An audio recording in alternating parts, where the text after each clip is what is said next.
Good morning and happy Monday. Hope you guys had a fabulous weekend and are ready to crush the week. I'm gonna start off with a little hip mobility flow to get the day started before I head into the office. So I don't have my mobility ball at home, so I'm gonna be using this vibrating peanut, which actually works pretty well when I'm trying to get into the front of that, hip flexor TFL area.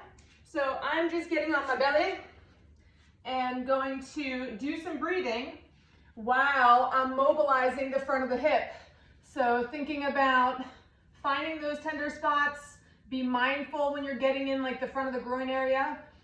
Some areas are a little sensitive. You might feel a little nerve stuff. Back off that if you do. All right, so I'm just kind of going in a little bit deeper pressure in here, telling the brain to let that tissue relax.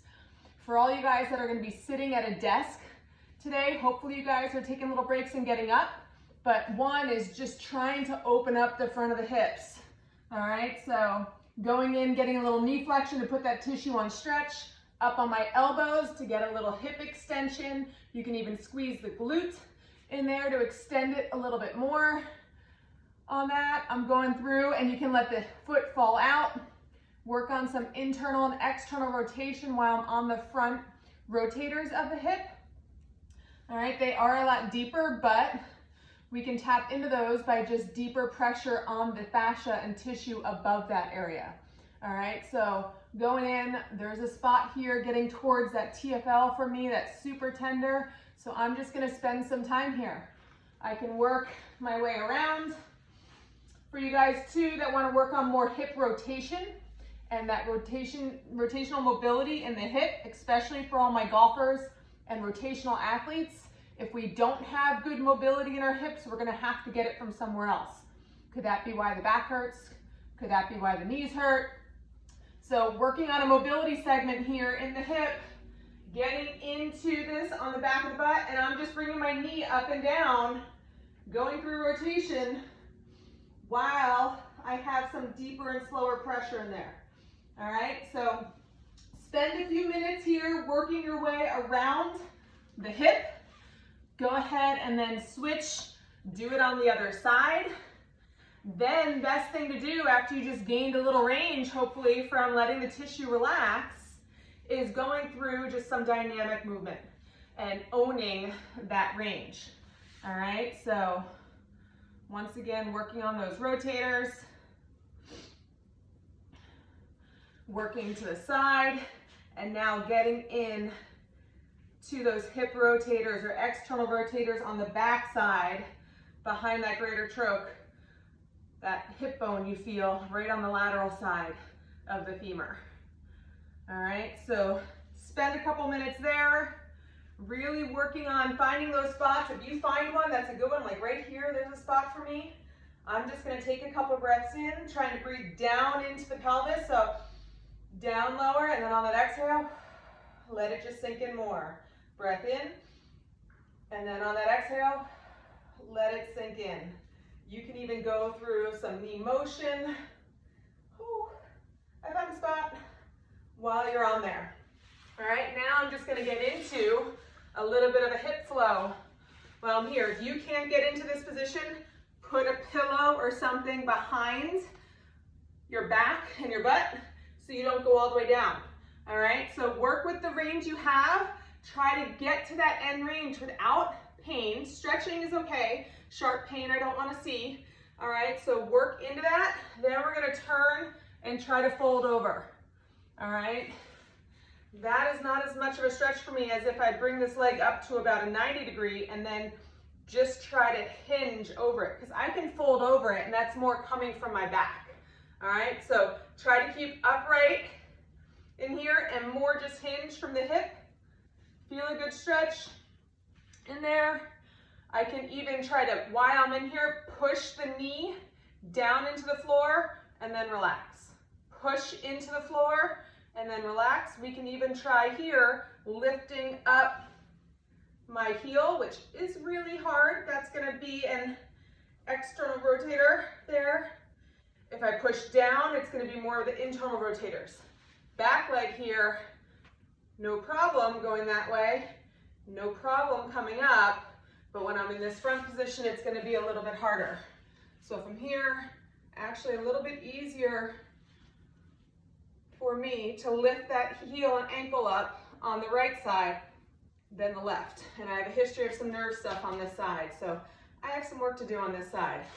Once again here, if you need to, be elevated, but when you hinge, if I go from the side, I don't want to see it rounding like this. I want to see you here and trying just to hinge. I already feel the stretch when I get to here. If I do this, I don't really feel much. All right, but nice and rigid spine, hinge at the hip. I get a nice big stretch right here. All right, I can push now the knee into the ground and then relax, push, and then relax, push, and then relax, and then kind of just go through a flow.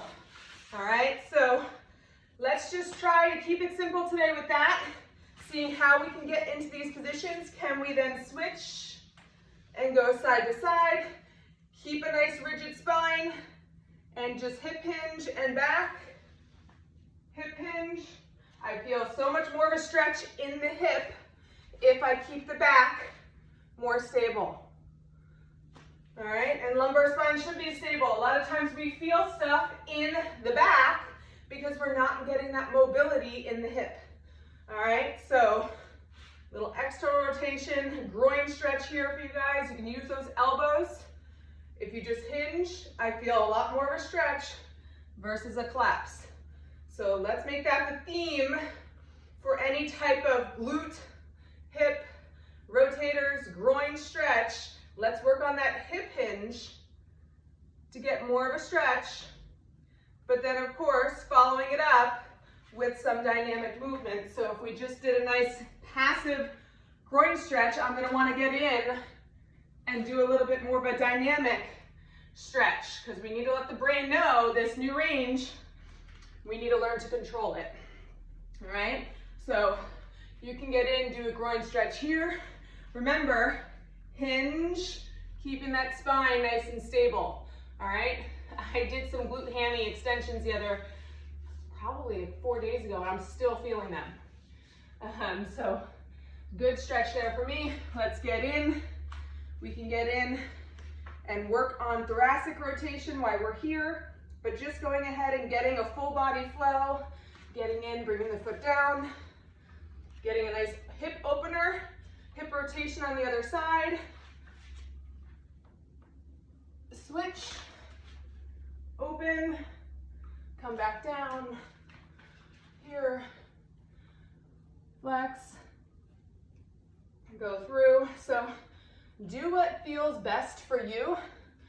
Sometimes what's best isn't always the easiest though, as long as it's a good stretch. But I want you guys thinking about staying more engaged through it. So thinking about keeping trunk more stable while we go through and hinge, because we can just collapse here and not feel much. If I just keep this rigid and come back, I get some nice tension in the glute hammy region. All right, so that's gonna be our goal. I want you guys to play around with keeping a more stable midline, lock that lumbar spine, and get a good hip hinge. All right, that will help you a ton. All right, it will make the stretches more effective, and you'll be working on mobilizing the proper area and the target tissue that we were trying to get at with the hips. Have a wonderful day. Shoot me a message if you guys have any questions.